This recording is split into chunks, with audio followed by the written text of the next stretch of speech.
2021년 데릭 런스포드가 새로운 212 올림피아 챔피언이 되었습니다. 하지만 올해 그는 맨즈 오픈 보디빌딩에 출전합니다. 즉, 지난해 챔피언이 공석이 되어버린 212 디비전입니다. 제가 생각하는 212 올림피아 탑10 지금 바로 시작하겠습니다. 10위에는 자국 내 머슬 컨테스트 브라질을 우승하고 올림피아 출전권을 따낸 루카스 코엘로입니다. 올림피아를 준비하는 과정에서 이두근의 부상이 있었지만 회복 후 큰 문제 없이 시합을 준비하는 것으로 보여집니다. 체형적으로 훌륭하며 백흉 포즈까지 보이는 보디빌더이나 현재까지의 전력만을 놓고 보았을 때 탑 클래스 올림피안들 수준의 컨디셔닝을 가져온 모습을 보인 적이 없었습니다. 그럼에도 35명이 출전하는 이번 212 디비전 내에서 충분히 탑10 안에 들 정도의 사이즈와 볼륨감, 쉐입, 3박자를 고루 갖춘 선수입니다. 9위에는 아메드 아슈카나니를 예상해보았습니다. 2017년 혜성처럼 등장해 두 차례 올림피아 2위를 차지했으나 하체 부분의 사이즈와 분리도 문제가 결국은 개선되지 못해 매년 순위 하락폭을 보여왔습니다. 지난해 올림피아에서는 데뷔 후 최초로 탑5권에서 벗어났으며 새로운 강자들이 상승세를 보이는 212 디비전 내에서 올해도 큰 변화를 보여주지 못한다면 입지를 많이 벗어나는 결과가 나타날 것으로 보여집니다. 8위에는 올해 인디 프로를 우승한 브라이언 발자노를 예상해보았습니다. 당초 퍼스트 콜아웃까지 예상해보았던 선수였으나 212 디비전 출전자들을 총 정리해본 결과 올해 당장 상위권으로 진입하는 것에는 무리가 있을 것으로 보여집니다. 212 디비전 내 장신의 축에 속하며 후면 하체 부분의 컨디셔닝 강도와 큰 단점이 없는 바디 쉐입이 그의 장점입니다.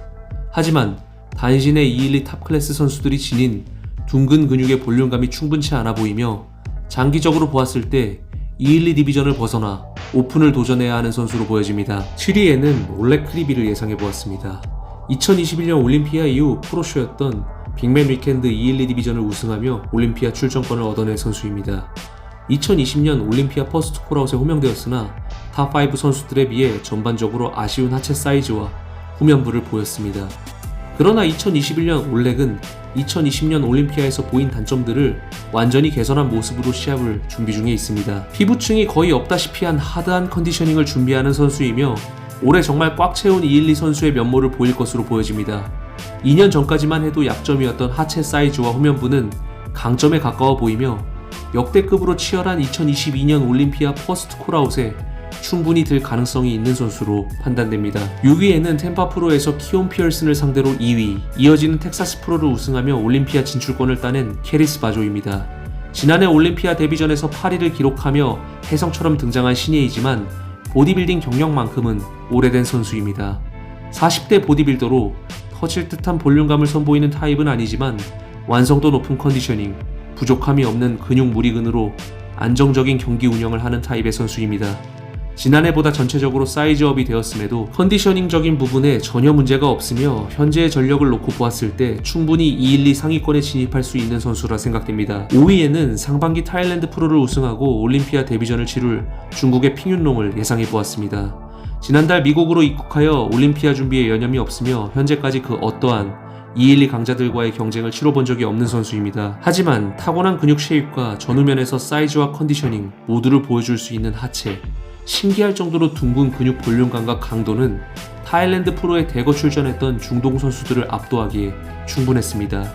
개인적으로 등 근육의 너비와 두께감을 제외하고 단점이 거의 보이지 않는 핑윤롱이기에 올림피아 데뷔전에서 충분히 탑5 안에 들 수 있다고 생각합니다. 4위에는 올해 템파 프로를 우승하고 올림피아 출전권을 따낸 키온 피어슨을 예상해보았습니다.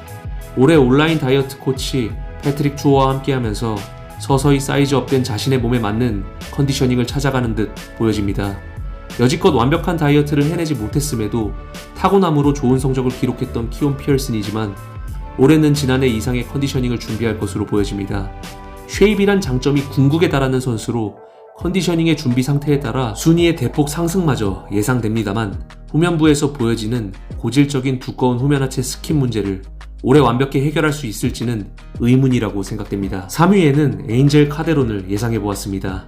지난해 올림피아에서 4위를 기록했으며 올림피아 이후 프로쇼인 빅맨 위켄드에선 오픈 디비전으로 출전하여 맨즈 오픈 올림피아 출전 자격까지 따낸 괴물입니다.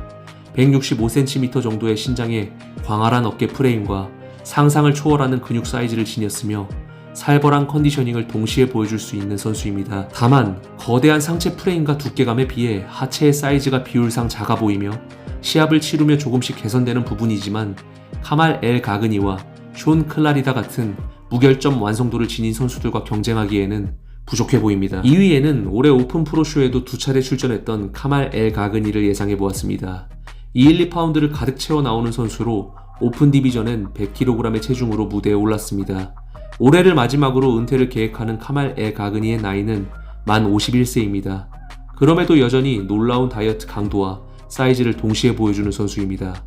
다만 여유 체중이 많은 숀 클라리다의 입체감과 근육 두께감을 감당하기에는 현재의 212 제한 체중으로는 버거워 보입니다. 1위에는 2020년 올림피아 챔피언이었던 숀 클라리다를 예상해보았습니다. 마지막까지 오픈과 212 두 디비전 중 어떤 디비전을 출전할지 고민하는 모습을 보였던 숀 클라리다였지만 최고의 선수들이 경쟁하는 올림피아에서만큼은 본인의 체중에 맞는 212 디비전에 출전하는 것이 옳은 선택이었다고 생각합니다. 숀 클라리다는 본인이 가진 프레임을 가득 채웠으며 작은 뼈 크기로 인해 근육의 두께감은 현실성이 없어 보일 정도인 엄청난 입체감으로 표현됩니다. 그뿐만 아니라 어떠한 선수와의 경쟁에서도 가장 뚜렷한 근육 세퍼레이션을 보일 수 있으며 단점을 찾기가 불가능할 정도로 완성도 높은 모습을 보입니다. 212 디비전 내에서 새로운 강자들이 매년 발전된 모습으로 커리어 상승 곡선을 그리지만 당분간은 숀 클라리다를 앞설 만한 인재는 보이지 않는다고 생각합니다. 지금까지 올림피아 212 보디빌딩 탑10을 예상한 트포이 채널이었습니다. 자주엔 맨즈 오픈 탑10 예상으로 찾아뵙겠습니다. 감사합니다.